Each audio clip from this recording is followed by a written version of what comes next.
Welcome to Madison City Channel's Know Your Candidates interviews, co-sponsored by the League of Women Voters of Dane County. I'm your interviewer, Sally Gleason, and I would like to introduce Amani Latimar Burris, running for County Board of Supervisors from District 12. As we begin, please tell our viewers a bit about how your educational, vocational, and civic experience has prepared you for the position and why you decided to run for the county board.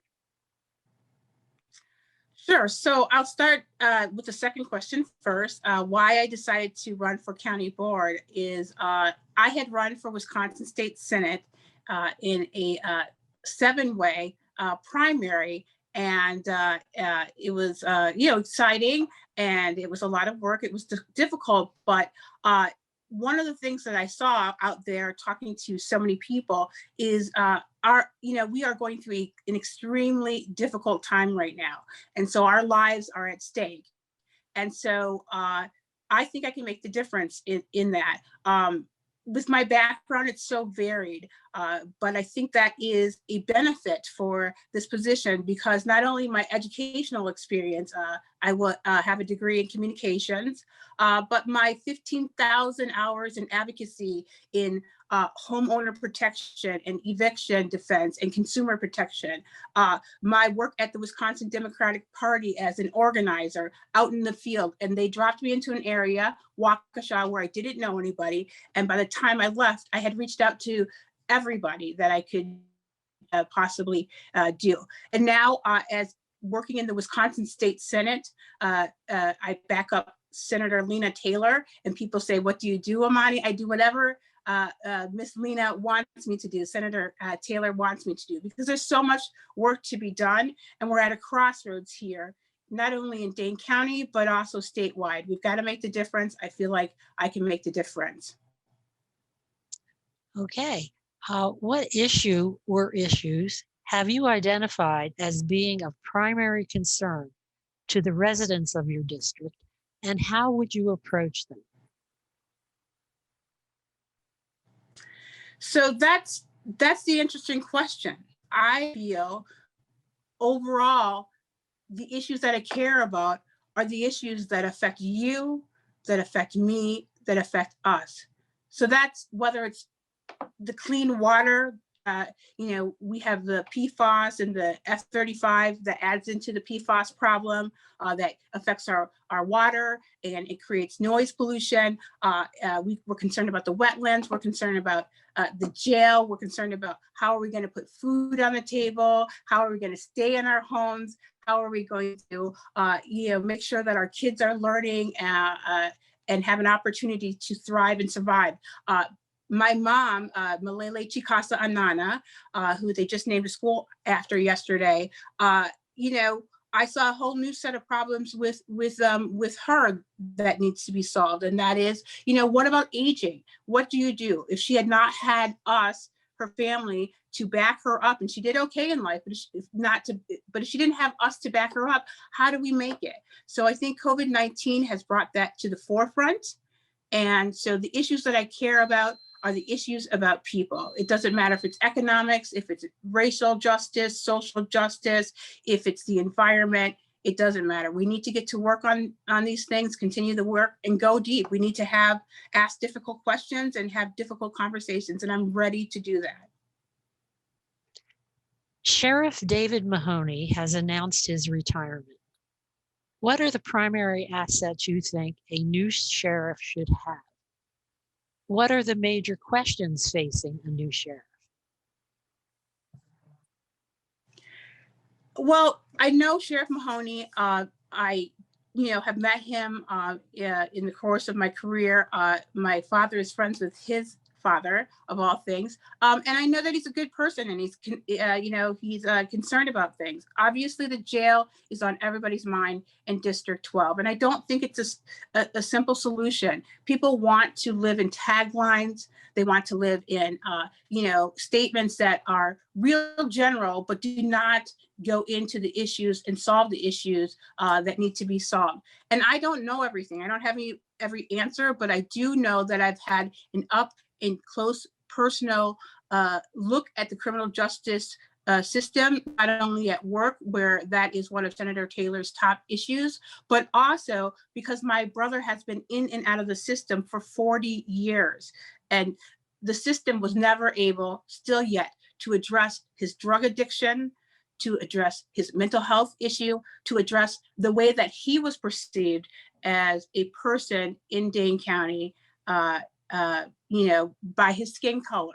That added to it. He's doing, in his life, he will probably do a life sentence for something that, you know, things that not excusable, but don't deserve a life sentence. So I think when we're looking for somebody, I think we have to do it through the lens of equity and inclusion and diversity, and not just for diversity's sake, but because diversity helps make the solutions better. So when I look at the jail, I will be looking at through the eyes of not only of a family that has been impacted and the families that have been impacted by the offense, but also long-term. So I think we can't just look at build a jail or not. I think we have to look at the justice system.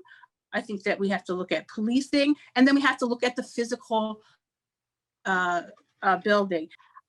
Criminal justice reform is a hot issue in the community right now, with pressures to ease the burdens of fines and bail costs for people in poverty, running into pressures to step up enforcement. What is the role of the board in addressing these issues? I think we can take a look. Our role is always this. It's to listen, to be engaged, to reach out to communities that may not be at the table, to ask deep questions that sometimes should keep you up late at night, and then look for solutions that have been presented and have not been presented. And we find that by coming together and working through the issues. It really is about that. That's the same thing that is done in the legislature. It's the same thing that's done in city council. I am married to a public defender. And I think that a lot of people would be surprised about bail, about the fact that if you do not have the money, and if you cannot get a public defender, as was happening up north, then you will stay in jail. So for example, he was telling me about some cases where there was people that had an addiction to heroin, had done heroin over the weekend, had landed in jail, and up north, the judicial system, the judges had decided that they would not allow people to be represented without an attorney, and there were no public defenders. So people had to sit in jail for much longer than expected. So my question was, is that unconstitutional, and what can you do about it? So what the state legislator would be willing to go up there to represent people. So I think we have to look for common ground solutions at every turn. What might be the role of the county board in assuring the success of the proposed Triage and Restoration Center for persons experiencing a mental health or drug crisis? So I think that, and I didn't know this until, I got into politics, and I did take civics courses, and I did take history, and I don't think the average person knows what a county supervisor does, but the county controls the money. And so where we spend our money, where we fund, where we support, where we find the resources, where we connect different entities that want to work with us, where we reach out into communities is where we're going to make a difference. So in the simplest term, the county has jurisdiction over the budget, so we can prioritize, making a difference there. We can keep people like my brother out of the system for 40 years, which has cost, in effect, the state of Wisconsin $1.5 million. I one day wanted to take a look at it. That is not an exact number, but with all of the court cases and the time being incarcerated and coming in and out, it has cost us enormous amounts of money. we can do better than that. And to do that, we've got to come together, because I don't know everything. You don't know everything. The sheriff doesn't know everything. The people that work in the judicial system don't know everything. The community doesn't know everything that's going on, knows what their complaints are. So if we start putting that together and working through that, I think we can come up with some good solutions. Affordable housing has been a huge issue in Dane County. What suggestions do you have to try to meet the need? So I think that we need to, it has, let me acknowledge that. And it's going to, get worse, okay? Because of COVID-19, we all have paid the price, and some people have paid a deep price economically. But the solution is to continue to build, to recognize the problem, to look at some shifts that we can make to help keep people in their homes. In 2008, we had $4.2 million in property, and we lost it all. We ended up living in Super 8. And so I get it. Going through that process, that's how I got into the political process, is because I wanted to know, is there a resolution for me? Is there an avenue that I can make a difference? And that's actually how I ended up talking with Senator Lena Taylor, and she said, Amani, come see me. And I said to her, why would I come see you about this issue? You can't do anything about it. Now, 10 years later, thousands, not thousands, but thousands of hours, hundreds of documents, 10 years of my life in litigation, I needed to be right there talking to her, and for her to be translating the issue, saying, what is it that you're looking for, Amani, and how can I help you with the law? So somebody asked me, what would you do? Because housing is a federal level, or it might be a state level. Well, surely in Dane County, we can write some resolutions that the court can consider to give people relief, to help people out, to help them get down the road. And the reason this is important, and I'm sorry to get in the weeds on this, the reason this is important is because ultimately it affects everything. It affects our budget, how much we can collect in taxes, how much the banks are paying into our revenue base, what our county looks like, how our neighbors feel, the value of my home. Everything is interconnected. And so I would say my biggest asset at this point is the issues that I have had not experience, but lived experience.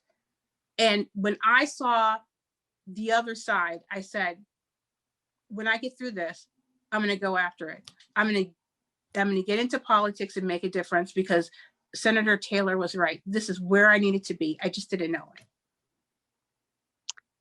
There are many COVID-19 related questions facing the county. What role does the board play in helping to meet them? So, look, I'm going to say this again. We are all in it together. So, not only in distribution, in testing, in making awareness, but where I see myself as a supervisor coming into play is being able to reach out into different communities and serving as their ambassador for information and for the need for everybody to get tested. Because if somebody in my community doesn't get tested, for real reasons, and I understand the reasoning that some people are saying, I don't want to get tested. But if there is a certain population that does not get the vaccine, then we are going to spend additional years fighting COVID-19. So it goes to the proposition that whatever affects one affects another. And so we need to be able to reach out. I love sharing information. I love reading. I love talking to people. I love learning about different people. And I think it is critical that we have representation so that we can go out and share the information to encourage people to get vaccinated, because we're all in this together. It's like the mask thing, we've got to reach out into different communities. It just cannot be one community that's doing it. It's got to be everybody.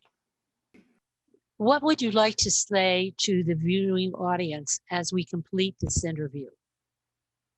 Yeah, so I would say that, you know, I am running for two reasons. I am running to be united. I am a mama. I am an advocate. I am a uniter. And I am running to do the work and to be united and bring people together so that we can make a difference and we can find real solutions to complex and diverse problems with the result of equity. So if you will go to Amani for Wisconsin, FOR, Wisconsin fully spelled out.com, and check out my website and see what I'm thinking. And I guarantee whatever I'm thinking is something that you're thinking about as well. And I want to hear how we can solve this together. Thank you.